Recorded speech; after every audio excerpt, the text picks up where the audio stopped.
In today's video, I'm going to teach you how to create a mask layer in any shape in Webflow. We'll start right inside the Webflow designer.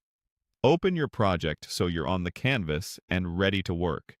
From there, open the Apps panel and use the search bar to find an app called Clip Path Bae. When you see it appear, select it to view more details. On the app's listing page, open the full listing to get the complete overview. Take a moment to read through the description so you understand what the tool does, and then check the permissions to see what access it requires. Reviewing this information is a good habit before adding any app to your site. When you're comfortable, click Install on Site to add it to your project. Back in the designer, open the Clip Path Bae panel. With the element you want to affect visible in your layout, choose Image Aspect Ratio first, so the mask respects the proportions of your image or container. Next, decide how you want to define the mask.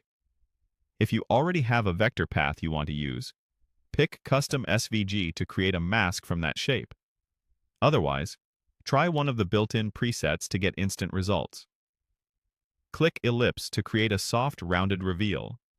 It's perfect for avatars, hero highlights, or circular spotlights. Try Triangle for a dynamic angular cut that adds energy to cards and banners. Choose Parallelogram to get that slanted editorial look that works well in modern layouts. And if you want a perfect round cutout, select Circle for a clean, centered crop. As you explore each option, you'll see the mask apply immediately on the canvas. Use the on-screen highlights and controls to fine-tune what's visible. Adjusting the shape's scale and position helps you frame the most important part of your image. A quick tip here.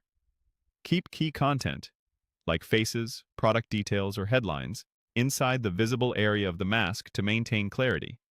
Feel free to click back through the presets to compare looks. The process is non-destructive, so you can switch shapes without losing your layout. If you're experimenting with a custom path, remember that crisp, closed shapes produce the most reliable results. When you're happy with the result, close the app panel to return to the full canvas view. Give your layout a quick scan to confirm the mask integrates nicely with surrounding elements. For responsive work, revisit the app at different breakpoints to ensure the shape still frames your content the way you expect. You can reopen the app anytime to refine. And that's how to create a